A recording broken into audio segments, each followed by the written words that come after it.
salaamaaleykum mbokk téléspectateurs yi ñu seetaan fi à travers Yoff Mbollo TV maa ngi leen di nuyu di leen ziar di leen jaajëfal bu baax ci seen onde ak seen télévision locale comme niñ ko doon defee saa su ne rek duñu tàyyi di indi ay débat yoo xamante ni nii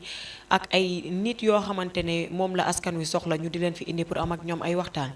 comme ni ngeen ko gisee tey maa ngi toog ak sama tonton mu nekk saltige Mamadou Mbengue mu nekk président des parents d'élèves bu lycée bu Yoff ak ki xam ne mooy sama tonton Sidi Diouf mu nekk secrétaire général ñu fas yéene am ak ñoom ay waxtaan yu am importance macha allah si fële nga xamante ne mooy lycée bu Yoff lépp lu si am rek dinañ leen ko nit tonton maa ngi lay nuyu saltige di la bàyyi nga nuyu ak ñi ñuy seetaan. asalaamaaleykum Mariama ñu ngi lay fay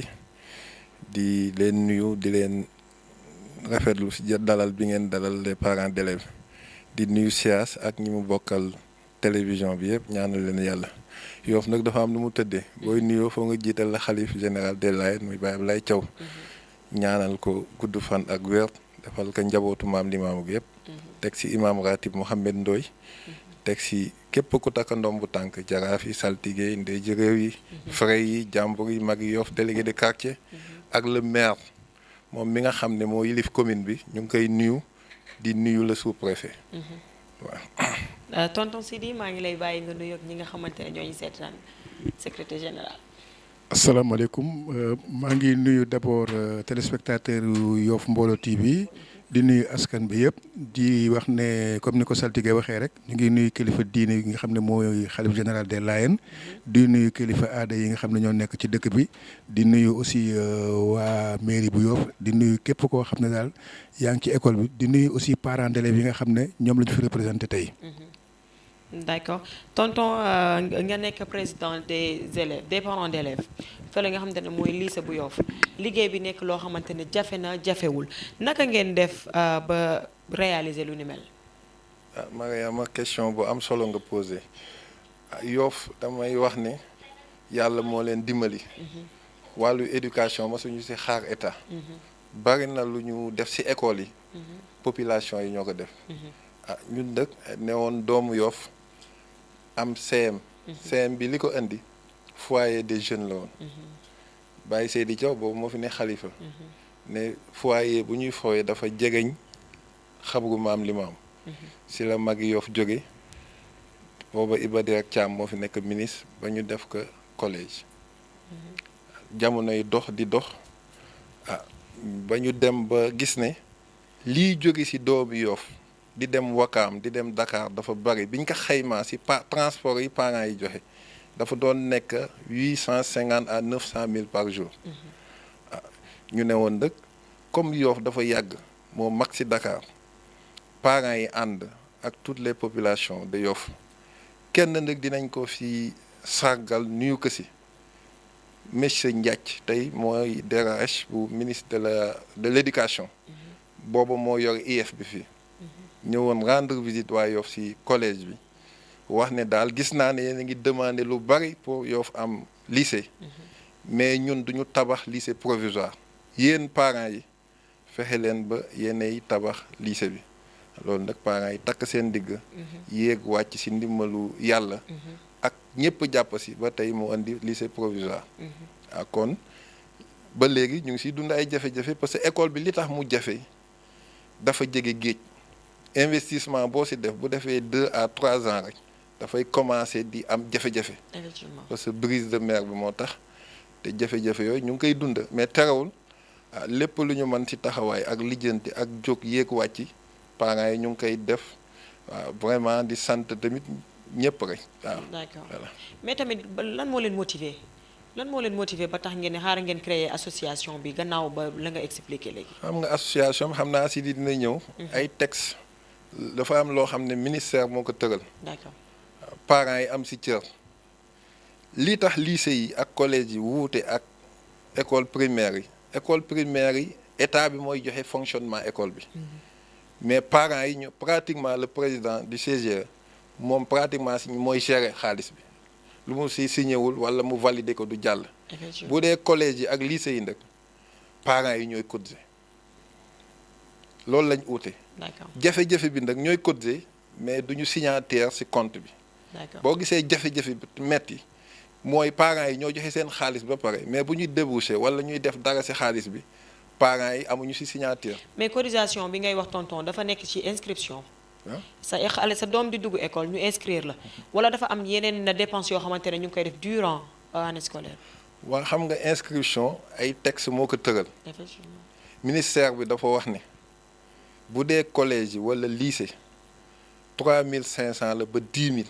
kenn amul droit dépasser ko parce que li tax ñu def rubrique yooyu Yoff mën na def 10 000 nga dem ba ci àll bi ñooñu du ñu mën a def 10 000 3500 lañ mën a def wala 4000. effectivement moo tax ministère bi tërale ko noonu. d'accord bu dee nag parents yi dañu bëgg a tabax classe wala ñu bëgg a jàppale école bi amul toilette wala ñu bëgg a réhabiliter l'école. parents yi bu ñu waxtaanee seen biir mën nañ ne ren 10 000 la ñuy cotiser mais dañuy teg 5000 ci cotisation bi wala ñu teg 2000 wala 1000 francs parce que li tax ñu teg ko mooy suñuy doom dañu manqué toilette loolu parents yi rek ñoo ko mën a décider proviseur bi mënu ko décider intendant bi mënu ko ministre bi sax mënu ko décider parents yi rek ñooy xool ba xam ne loolu war nañ ko def pour dimbali seeni doom ñu def ko. maanaam li nga xam ne moo manqué ci école bi pour ñu defaraat ko. waaw parce que déggoon nañ tamit tonton balaa may ñëw ci tonton Sidi ay jamono ñuy wax ne classes yi commencé na di yàqu mais dañoo dégg ne am na quelques classes yu ñu fa def ndax yéen a ko def yéen association bi wala ñeneen la. waaw ñun ñoo ko def. d'accord parents yi ñoo ko def. ba tey parce que ñëpp ay parents lañ. ku jur doom rek parent. effectivement. waaw lycée boobu provisoire bi parents yi ñoo ko tabax d'une valeur de 40 millions moins de 5 mois. mais lu tax ma wax ci domaine boobu ñu bari ñu ngi fi ñoo xamante ne peut-être seen ay doom jàngeew ñu fi jàngeew ñu fa xëy na seen doom mosoon na fa jànge mais ndax loolu yéen a ñëw seen initiative la ngeen ne xaaral ñu defaraat. waaw xam nga dafa amoon terrain sport foofu. d'accord mooy ci gannaaw lycée bi fa la xale yi daan fowe di fa def éducation physique moo amoon tuuti jafe-jafe boobu moo déclenché ñu dem fa di ko lijjanti ba delloo ko école bi ñu paree c'est daa la wax IEF monsieur Ndiac ñëw fa ne nañ tabax ñun ñu jóg ne ko incha allah dinañ tabax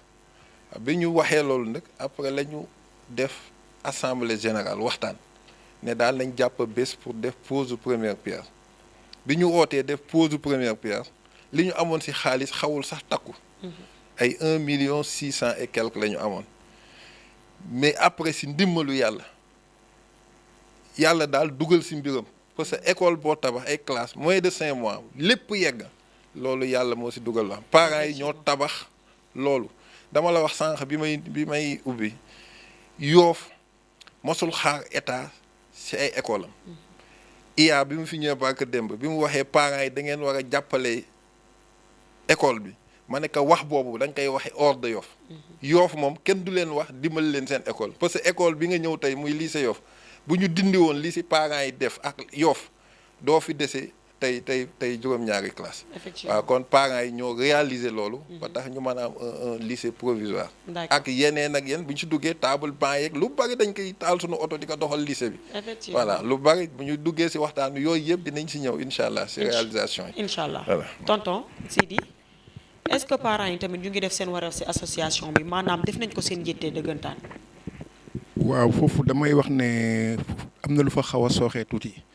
parce que bi ñu defee assemblée générale comme ni ko saltige waxee dafa mel ni rek Sénégal loo jarul nëbbante buñ ne falu rek ñëpp a yëkkati loxo waaye bu desee lu dul liggéey bi juróomi nit ngay gis wala ñeent nit ñuy doxal donc dañuy wax ne ñun association parents d'élèves yi des na santiruñu parents d'élèves yi ñu jege école bi te loolu lañ doon appelé pour ñoom ñu ñëw parce que bu ñu fi nekkee tey ñoom noo tax ñu nekk fi donc li gënoon ci ñun li gënoon rafet ci ñun mooy heure bu leen gëstoo seen leen heure bu ñu soxlaa seen leen donc présence su parents d'élèves yi xaw na sooxee tuuti. mais est-ce que tam yéen a ngi siy dox ay jéego di doxal ni mu waree comme ñoom ñuy yëg ni ñu war a yëgee. waaw loolu moom lu ñu mën a tontu la parce que fii ñu toog ni tey jii yaakaar naa ne am na ay images yoo leen doxaloon ay at ci pour parents d'élèves di ñëw ci école bi même assemblée générale bu ñu koy oote dañuy ñëw ba fii def communication def donc informer ñëpp. mais sentir nañ ne yooyu yëpp bu ñu ko defee effort yooyu ñuy def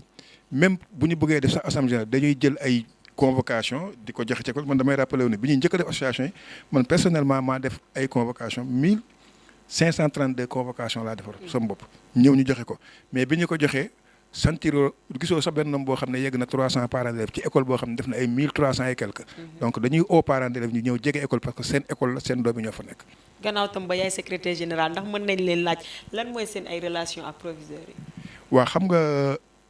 ñun état moo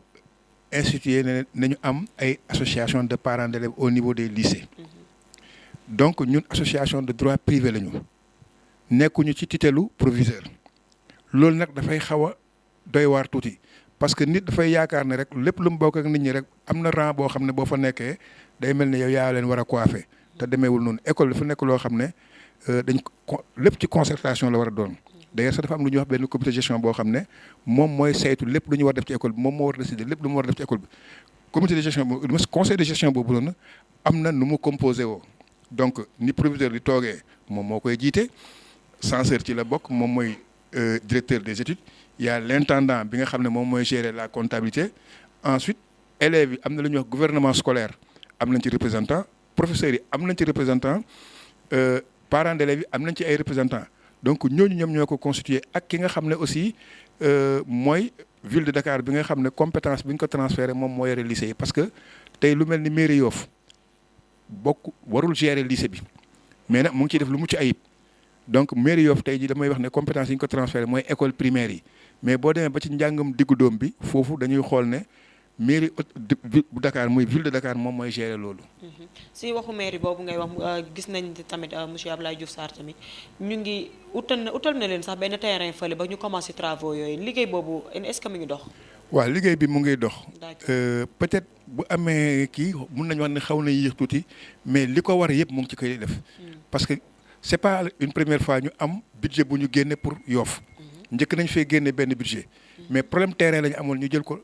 yóbbu ko Parcelles Assainies mooy tey li mu dag bii fi mu nekk nii xaalis bi ñu ko tabaxee woon moom la ñu waroon defaree lycée Yoff mais tey bu ñu demee bay orienté ay élèves waa Parcelles ñoo ci ayant droit et non pas waa Yoff ñu jëlaat encore beneen ñu génnaat beneen budget boobu amatuñ fu ñu ko defaat ñu jël ko yóbbu ko Mariama Ba mooy bi fi Clinton di ñëw ak jabar ji Hillary donc foofu aussi dañuy demaat réfectionnaat école bi jël xaalis bi nga xam ne moo lañu ko waroon defee fii mais bi ñetteel bi nag bi ñu demee ba nga xam ne nekk nañ ci dans le besoin yàlla dimbali ñu am aussi koo xam ne doomu Yoff la mu taxaw ci jàppale ñu bañ ut terrain ñu dox loolu yëpp ànd ak moom def pose première pierre bi normalement bu nekkoon ne que lépp demoon na comme ni mu waree ouverture des classes yi dañ fa la ñu waroon jàngee donc ñu ngi yaakaar ne année prochaine dinañ fa def parce que travaux yi mu ngi avancé te dara réeruñu ci parce que daf ñu jox carte blanche que ñun ñu superviser liggéey bi donc amul dara lu ñu réer bu ñu ci amoon lu ñu naqar léegi dañu koy oo toog waxtaan ak moom mu won ñu naka la ñuy def jàppale ñu ci ñu avancé donc noonu la ñu demee ci lycée bi. d'accord ba tey tamit ñu déggoon ni tamit ñii nga xam ne ñoo nekk si école bi defuñu seen liggéey ni mu waree nan ngay wax ci loolu. ñu nekk ci école bi ñan. maanaam ku si mel ni principal bi ku si mel ni ña fa nekk rek. waaw est-ce loolu que ñu ngi def li nga xamante ne yéen ñu ngi leen di satisfaire yéen ñi. waaw xam nga ñoom jàngale lañ leen sant dañu war a jàngale ñoom ay fonctionnaire état lañu école bi dafa am ñu ko bokk ñëpp ku ci ëpp importance mooy xale bi ñun ñooy waajur yi mais xale yi li ñuy passé temps ak ñun ñoom li ñuy passé temps ak seen professeurs yi moo ëpp. effectivement parce que 8h ba 18h xale yaa ngi ci école yi. ñun suñu wàccee suñu liggéey 20h la ñu am. guddi gi balaa mu jot ñu tëdd nelaw donc damay wax ne ñoom li ñu yore xam nañu lan la. dafa am lourde responsabilité boo xam ne moom la ñu ko yore. léegi nag xëy na nag ñun dañuy wax ne amuñu problème ak kenn. mais xëy na fonctionnement wu CGE bi. loolu mooy suñu difficulté actuellement nii parce que CGE dafa nekk loo xam ne dañu war a lépp ci concertation la toog waxtaan nas ne lii la ñuy def. effectivement te CGE bi dañ koy convoquer au moins 2 fois par an benn bi. yéen a ngi koy def. benn bi ndax ñu ngi koy def niñ koy defee du noonu moo tax dama ne dafa sooxee. d'accord ndax dañu waroon def conseil bi avant école di tëj conseil bi ñu ngi ko convoqué 3 jours avant école di ubbi. d'accord donc xam nga ne avant école tëj bu ñu defee conseil ci lañ mën a lan la ñuy def yëpp wax ci inscription yi wax ci lan la ñu war a def ci école bi lan la ñu war a def yëpp. su ko defee génne ay rubrique parce que conseil bi aussi du n'importe comment lay doxee. effectivement dafa am loo xam ne décret moo ko génnee am ay rubrique yaa ngi nii ak man ma tiim donc bu ci nekk dafa am lu mu ci am loolu nag bu nekkee ne que waxtaanee nañ ko jëfee ko problème du am mais bu nekkee waxtaanee nañ ko te jëfeewuñu ko problème day am. te parents yi ay la yéwén lépp luy dugg ci école bi comme xaalis ñoom ñoo koy dugal ñoo koy cotiser. donc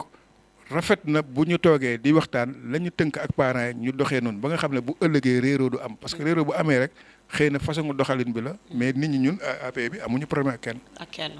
d'accord tonton seen ay réalisation lan la. waaw xam nga le nouveau lycée faut ma revenir si. waaw vas-y. parce que le maire def si def taxawaay bu am solo parce que bi ñuy defee conseil des ministres délocalisé bi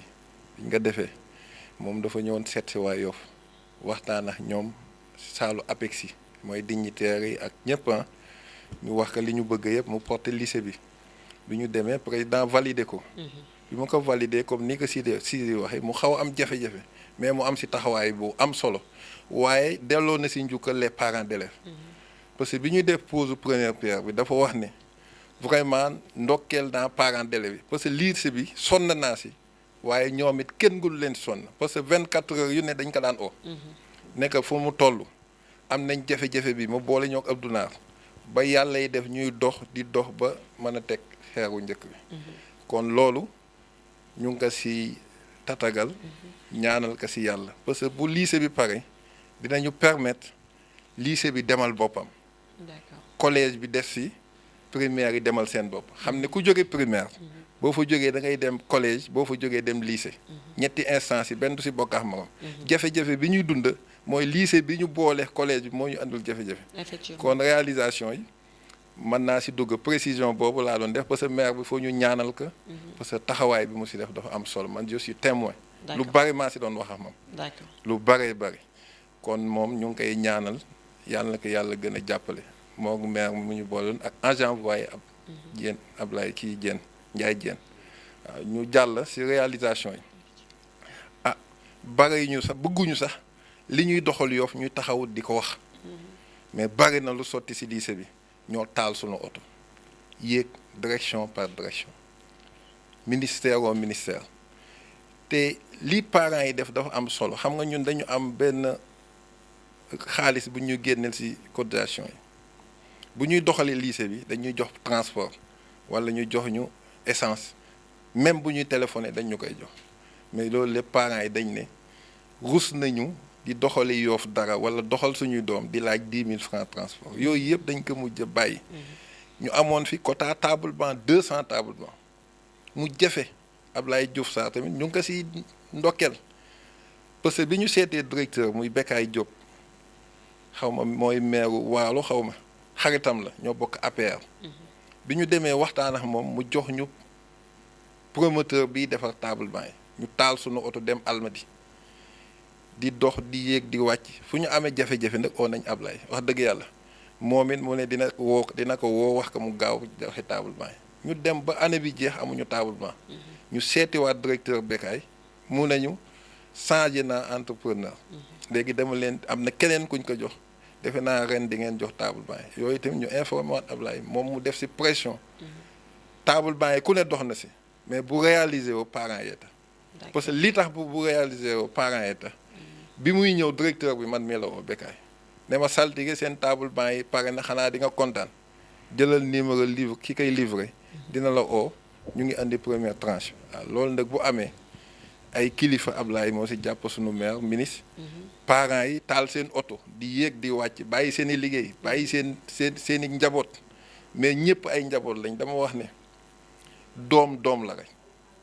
doom ji ma jur ji sii di jur ji tabara jur ji nga jur ji siyaas jur ñëpp ay doom lañ bu ëllëgee xamoo ban doom moo lay jàppale effectivement man nga sonn sa doom defal ko lépp mu am teraanga du la defal dara man nga jëndal benn xale kaye mu jàpp loolu màgg am teraanga ñëw di la dimbali moo tax doom moom doom la rek waaw moo tax ñun tamit dañu jàpp ne Yoff dañu war a taxaw pour xale yi mën a réussir en dehors de ça comme maire yi kii ville de Dakar la dépendre daaw dem nañ seeti le directeur bi nga xam ne moo yore wàllu éducation mu Youssou Mbow di ko baax wax nañ ko problème mu lycée bi ba mu waxoon ne dina ñëw seet si ñu jàpp si mais loolu jotul antu ren vraiment directeur de cabinet maire Dakar ñu ngi koy sant muy Birakan Ndiaye ak 3e adjointe muy Ngone Mbeng ñooñu bi leen waxee lycée bi ni mu amee jafe-jafe te comme compétence ville la ñu nañu wax dëgg yàlla am nañ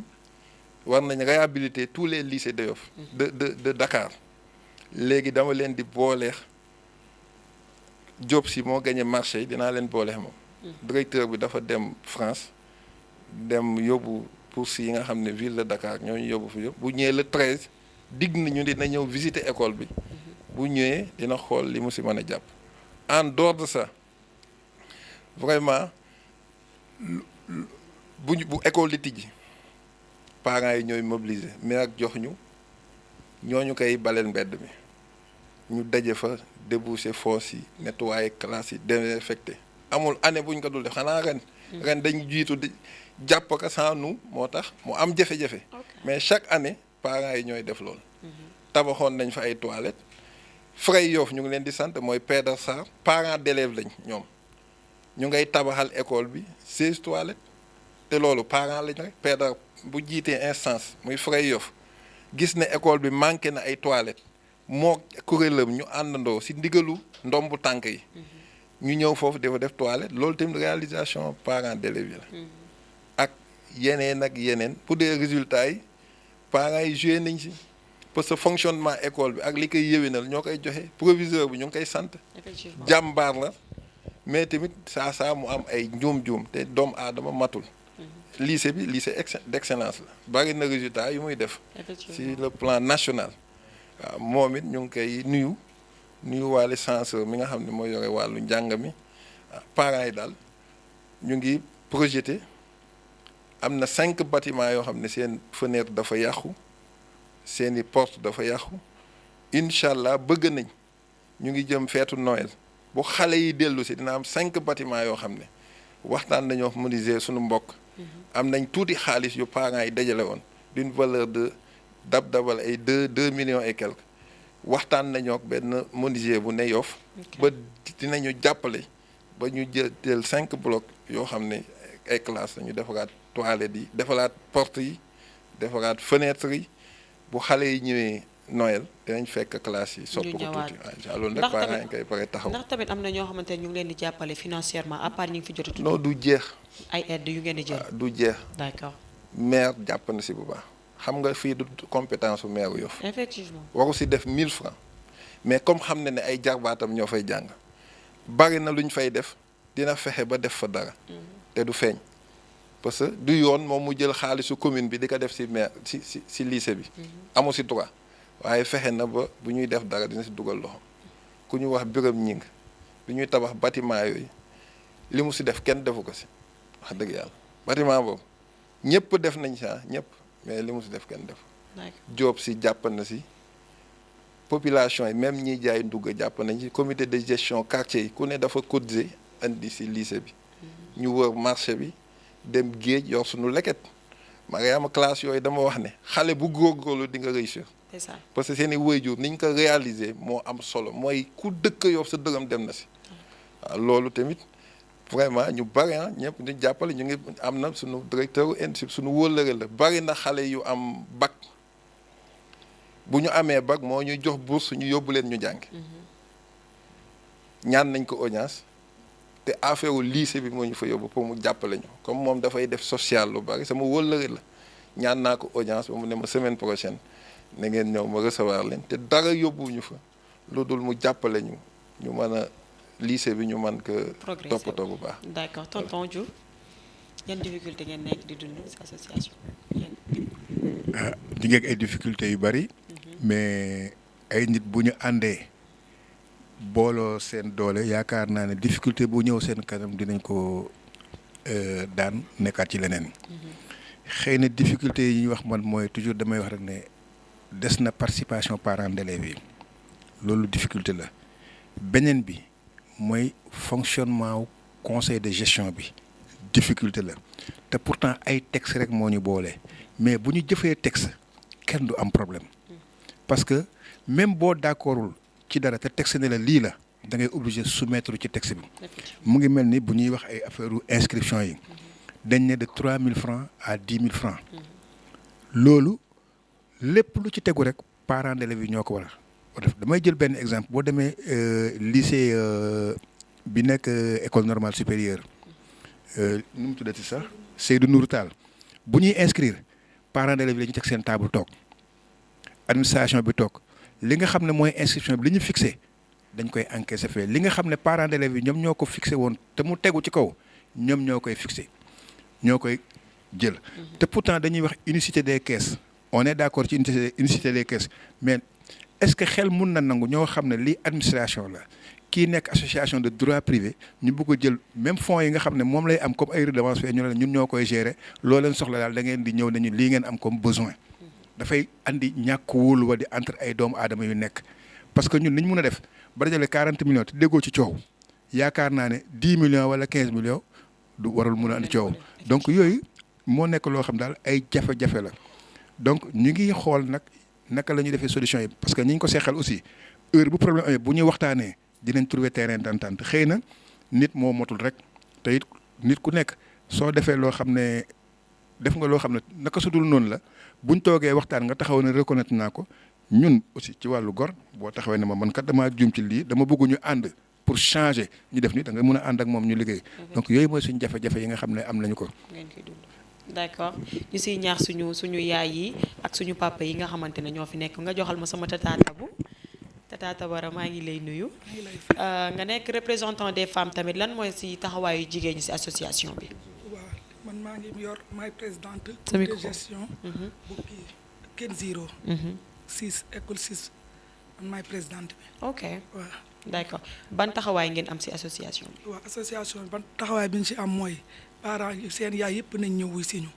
bu ñu wootee nañuy ñëw. loolay problème mu lycée bi soo wootee si 2000 quelques élèves ay doo gis sax 1000. te loolu tamit neexul dañu bëgg ñëpp di jénn waa dëkk bi jàpp ci ñëpp jàpp si ñu am lycée d'excellence. comme li ma doon laaj sama tonton sànq ndax tamit ñoom parents yooyu ngay wax ñu ngi yëg. seen doom yi kuy dem dinañ def yëpp ay convocation jox leen. d'accord xale yi dinañ leen ko remettre mais nit ñi tey. réew mi moo toll foo xam ne boo wootee woon Mumbaay ñëpp jóg. soo wootee lu am solo doo gis kenn. te loolu taxuñoo jóg ñun ñu liñ ñor xale yi ñu réussir rek kenn xamul ki lay jëriñ ëllëg. loolu rek a tax ñu nekk si APE bi du dara. effectivement bëgg école bi développé suñuy njaboot lañ ñun ñëpp. kenn xamul ëllëg ku lay yor loolu rek mooy suñu taxawaay. dëgg la jigéen nekk loo xamante ne mooy yaay di doom di bàjjen ñun ñëpp ndax yéen a ngi sentir seen bopp tam ci association bi. man moom maa ngi sentir sama bopp bu baax. d'accord ministère bu ñu yéeg ma dem direction bu ñu kii ma ànd ak ñoom. ànd ak ñoom rek pour école bi avancer. ñu mel ne yeneen lycée yi donc moo ñu tax jóg loolu rek laa si gis. mais est-ce que parents yooyu ngay wax xam nañ njëriñ bii nga xamante ne lii am na ko parce que négligence yéen day est-ce que yaakaaroon ne tamit tayef la wala naka la déedéet ñenn ñi dañu sàggan. d'accord sàggante la ndax sa doom fu mu ne war nga dem di ko nemmeeku di xool toogaayam am na ñoo xam ne seen doom mi ngi fi masuñu fi ñëw su ma la ko waxee da nga naan amul. man damay kaas loolu toujours école bu ma ne damay kaas loolu. ba si primaire bi da ngay gis ñoo xam ne naan sama yaay dafa jaay. te njaboot moom da nga war di nemmeeku sa doom. toogaayam soo ñëwee ka yor ngay waxtaan ak moom. naan ko ba diw mi ngi avancé ba diw mi ngi développé waaye doo gis loolu. li ma wax rek jigéen ñi Mumbaay rek mais affaire éducation yi dese na leen ñor ndax tey bu ñu wootee woon ne ñëw leen jël xaalis nga gis rang bi toll fu kenn mën la wax bu dee école doo gis sax kenn loolu neexuñu en tant que APE bu lycée man dong si nekk jigéen ñenn ñi dañuy ñëw kaas. woo leen boo leen wooyee ñu la dama empêché loolu taxul nag moom saa da ngay wàcc yenn yi dem si yeneen yi. effectivement noonu laa ko gisee. lan nga xalaat ne mooy résoudre problème boobu. xanaa ne di waxtaan ak parents yi. di leen woo ñëpp ñu ngi woo parents yi si Yoff yëpp li leen yëgal ni heure bu seen doom indetee convocation nañ ñu wuy si ñu sottante xalaat. li ñu bëgg faju suñ ko deful nag li ñu bëgg moom du yomb te faju de. lan moo la gën a neex ci association bi. association li ma si gën a neex ñun ñëpp a déggoo. balaa ñuy def ñëpp ñoo yëkkateendoo dóorandoo. loolu rek ma ci neex. alhamdulilah ma jox sama tonton lan mooy projet yi nga xamante ne nii yéen a ngi ko yore te war ko def ci. projet yi déjà lycée bu bees bi la. ñu ñaan yàlla na ko yàlla antul. liggéey baa ngi avancé mu ngi si yoon avancé na wax dëgg yàlla. Barke Demba waa DCS yónnee nañ fi une délégation bu ñëwoon def état des lieux. ñu ngi yaakaar année bii ñëw si ndimbalu bu si Ablaye Diouf jàppaatee bu baax. ñu ngi yaakaar ne lycée bi dina yegg. comme ça xale yi man si dem. réalisation yi maa ngi la doon wax léegi ñu ngi war a réhabiliter quelques blocs de classe foofu une dizaine de classes defaraat fenêtres yi defaraat portes yi peinturaat ko. li ñu am matew ko. mais li ñu am dañ ci tàmbali après seeti les personnes ressources. ku mel ni ñoom Abdou Naar Mbengue maire moom chaque jour loxo am day ñëw ak ku mel ni Biram Ñing ñoo ñëpp seen loxo day ñëw ak parents yëpp. dafa am ku ñu fàtte woon te kenn waru ko fàtte. muy docteur Séni Ndoye bi ñuy tabax classe yooyu moo doon coordonner activités yi colonel vraiment ñu ngi ko si sargal si émission bi moo ñu jiite woon nekk kilifa fu ñu dem mu dem fa bu ñuy ket mu àndax ñun dox ak waa ànd defar Yoff yëpp loolu dama ko fàtte woon te ñooñu kenn waru leen fàtte si lycée bi buñ ko tuddee lycée bi rek war nañ leen tudd ñu ngi war a dem assemblée générale xam nga loolu tamit si projet yi la si la bokk il faut ñu dem assemblée renouveler bureau bi ñun ñëpp man day damay décrocher nekk membre simple parce que activités yi ëpp na ma doole sama liggéey mayatuma. est-ce que nit ñi dinañ la ko may tamit. waaw mais ku jiite baax na xam nga man lycée bi ma si sonn li ma si gën a def si effort boobu aw ma poste bokkuma sa AP bi ma si gën a taxaw bokkuma AP ñoom kay ñoo ma wër ba dugal ma présidence ne ma mënul ñàkk nga jël ko nangam ma jël ko mais daal damay dellu ku mel ni Sidi bu jiitee. tonton man nekk membre simple sama relation mu ngi fi. bu ñu soxlaa rek ñoo relation yi dem yàlla dimbali nañu am nañ carte kii d'adresse. am nañ nit ñu baax. Capio ñoom Penda Ndiaye Cissé kuñ si oo rek ne la jàpp si nga jàpp si. loolu suñu relation la ak ñoom. loolu laa doon tooñe proviseur bi ma ne ko yow Ndar nga dëkk. ñun ñoo dëkk Yoff mënoo fee lijjanti luñ mënul lijjanti. APEX yi tamit ñu ngi leen di sargal ñoom it jàpp nañ si bu baax a baax kon dañuy dem assemblée générale janvier incha allah dañuy renouveler instance bi parce que instance boo gis bu doxee tuuti war nañ renouveler yow sax man nga ne présidente boo maytul parents yi yow la ñu tànn nga nekk présidente bi waaw bu APE bi on bu vrai li am solo du njiit ni mooy ñi koy jàppale comme li Tabara wax parents yi li mu wax dëgg la des fois nga oote nii ba parents yi dañu ñëw des fois da ngay toog réunion ku ne oola ne damay am ngénte dama am nangam yow nga am fukki soxla bàyyi ko. wallaahi da ngay am fukki soxla. sa éducation waaw bàyyi ko xam nga parent bu Yoff ni muy fonctionner moo baaxul. mooy bu inscription jotee nga dem inscrire sa doom bu xëyee nga jox ko ndékki. xamoo sax kuy jàngal sa doom. te nit fu doomam ne di jàng war naa xam ki koy jàngal.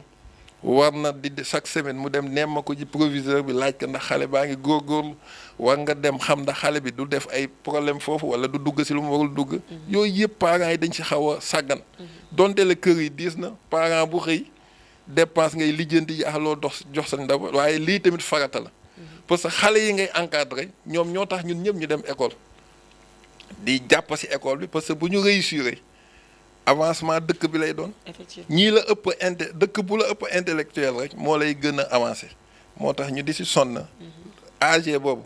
projet parents yi la bëgg na ñëpp ñëw dinañ si au dignitaire au le sous-préfet au ñëpp au waa ville de Dakar au maire Yoff au ñëpp aux personnes ressources yi renouveler bureau bi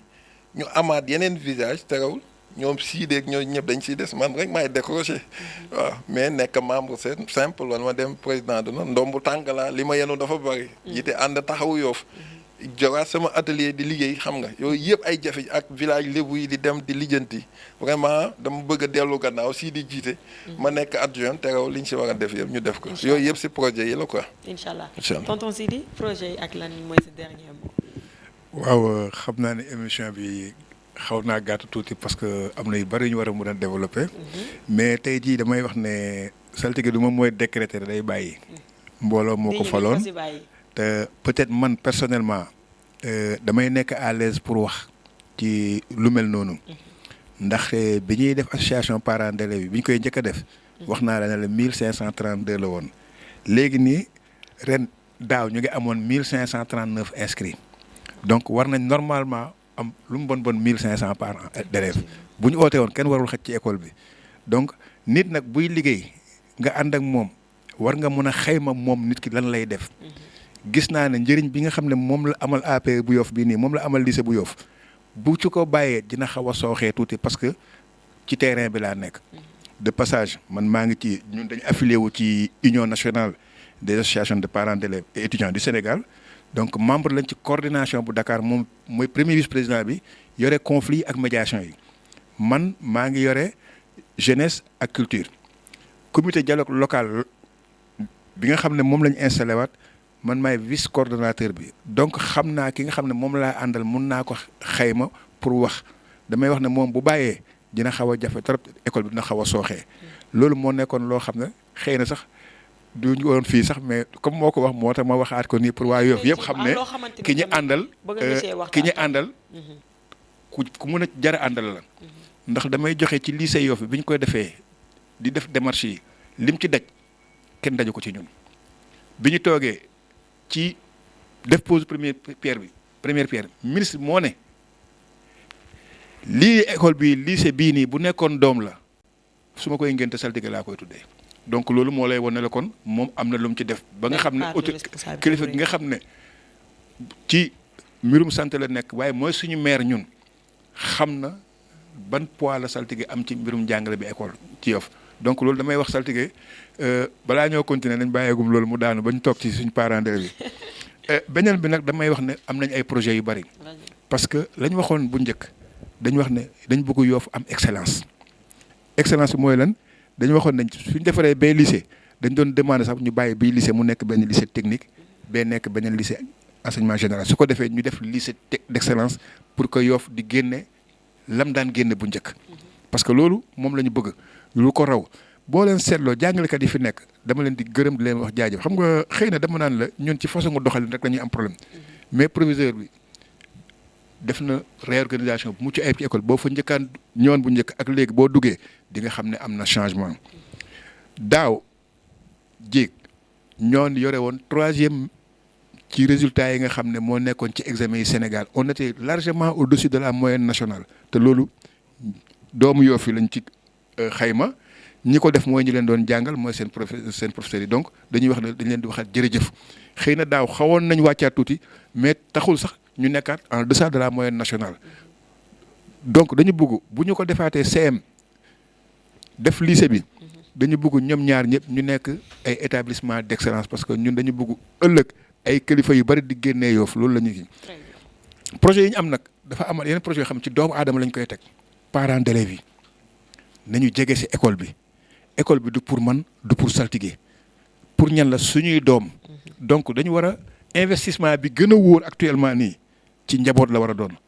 mais parents d'élèves ma jox la benn anecdote dama fekkee ñuy joxe ay bulletins de note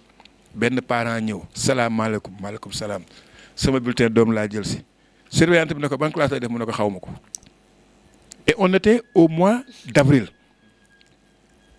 ki nga xam ne ba mois d'avril xamul sax classe bi doomam di def mais naw naa ko fenn parce que ñëw na sax jël si bulletin par rapport ak ñi nga xam ne ñëwuñu bi mu ñëwee dañu ko ne soxna si man maa ko wax ne ko delloo ca kër ga nga jël xale bi ba mu ànd ak yow bu ñëwee mu ne classe bii lay def ñu mun koo xoolal ban bulletin lay def yore xam nga yooyu dafa nekk loo xam ne naka lañ mun def pour parents yi ñëw tey jii ñu ngi ci daaw ñu ngi woon 1539 ren ak liñ ñu envoyé ci élèves yi def 6e dinañu romb lii bu baax suñu convoqué parents d'élèves nañu ñëw suñu ñëwee ku ci am sa dërëm sa ñaar dërëm ñu def ko ci damay joxe benn ne école privée catholique yi fu ma toll dama koy wax ñi ko tabax ñun ñii la ku fa sa doom di jàng ñu ne la un sac de ciment un élève nga jënd sac de ciment yóbbu école bii nga xam ne ñun ñoo ko moom état bi yow la man la keneen la te néeguñ cee def dërëm xool ngeen xale yi ci école boo ñëwee salle de classe yi ubbeeku amul palanteer brise bi dagg na pomel yi yëpp palanteer yi daanu xale yi naka nga gisee xale boo xam ne jóge na këram ñëw pour jàng toog tableau di xalaat courant d'air di liw kooku mënul concentré mënul jàng lu waral loolu nag ñun papa yi ak yéen yaay yi ngeen jege ci école bi def ci li ci nga xam ne moo ci war gis nga école bii nii buñ ko defaroon ba salle de classe yi tëju prof yi di ñëw heure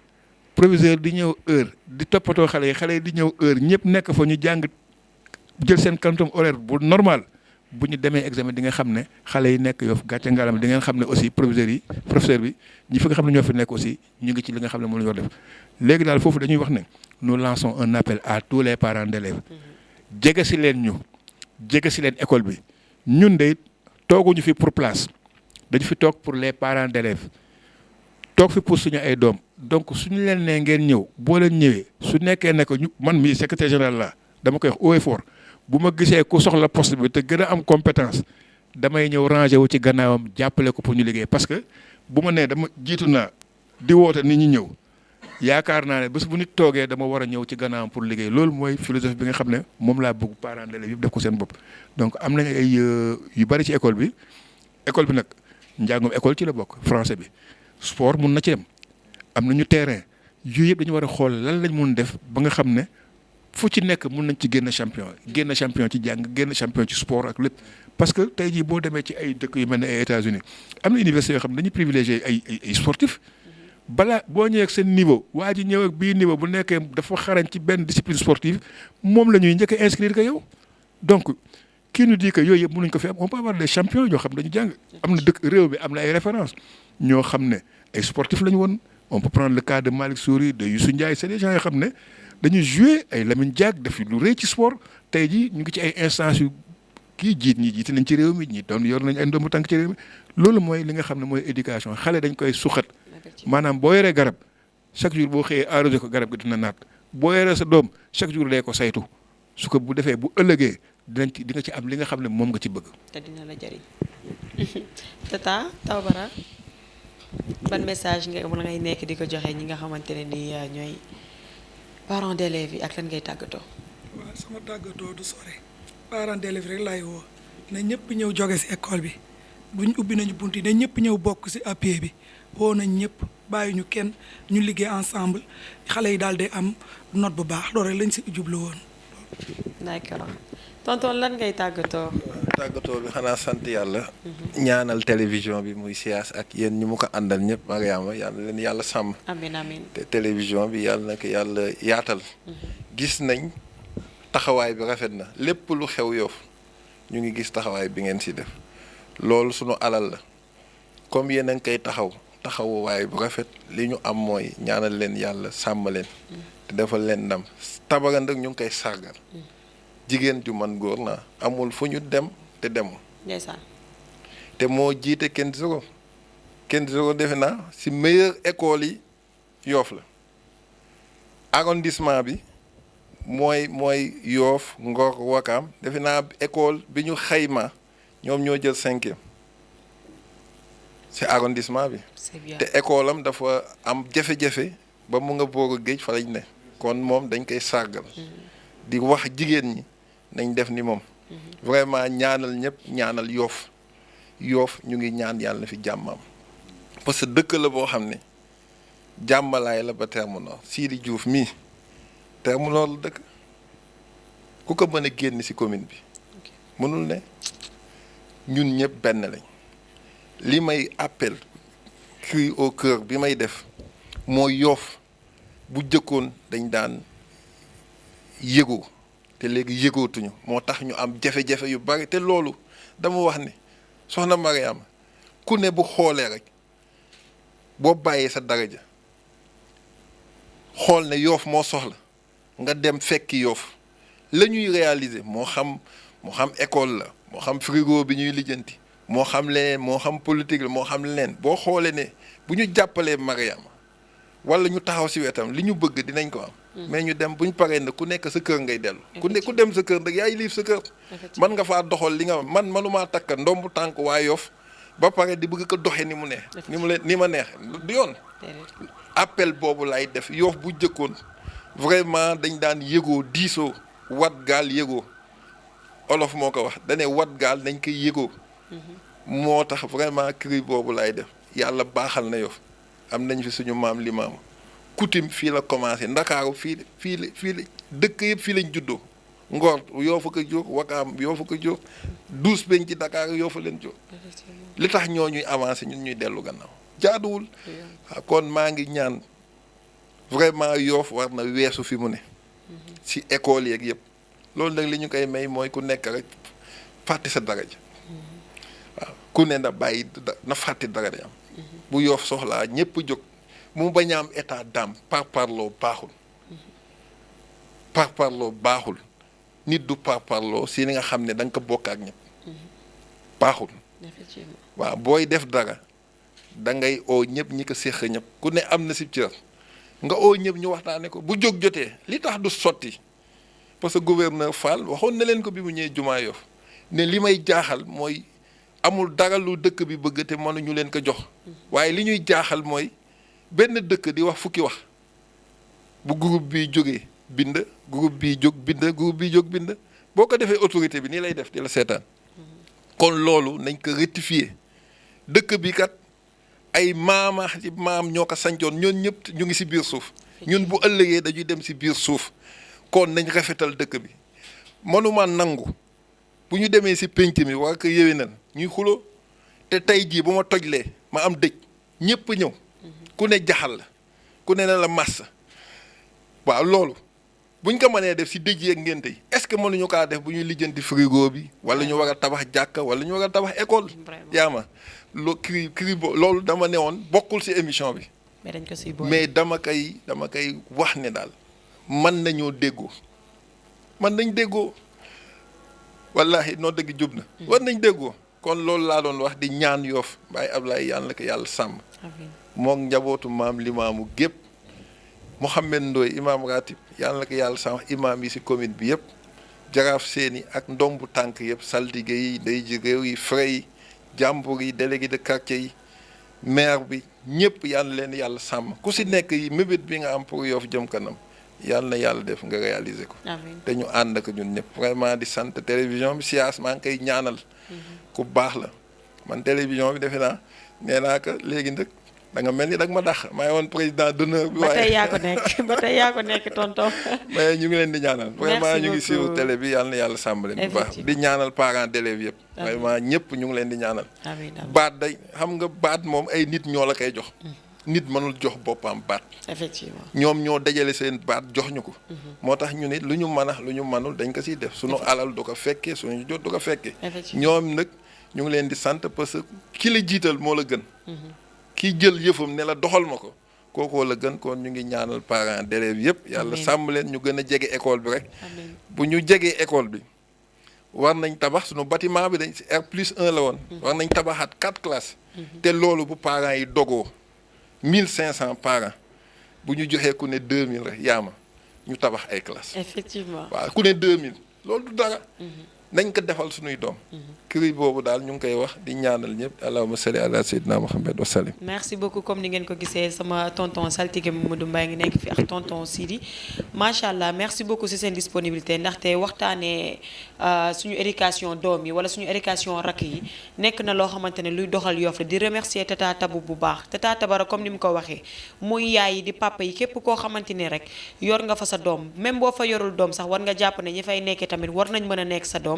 pour nga ñëw rejoindre li nga xam ne mooy association bi parce que nekk na lu jafe loo xam ne ñoom ñii ñëpp ku ci nekk rek am nga poste leneen looy gérer feneen mais bu ñu mënee bàyyi seen ay yitte ñëw di def li nga xamante ne nii mooy doxal dëkk bi yaakaar naa ne ñun ñëpp war nañ ko na ku nekk jël sa daraja comme ni ko tonton waxee tegee ko ne ba xale yi réussir merci beaucoup si ñi ñu doon seetaan yéen ñëpp di remercier sama ñaari cameraman ak assistant yi di leen jaajëfal ba beneen yoon merci beaucoup et à la prochaine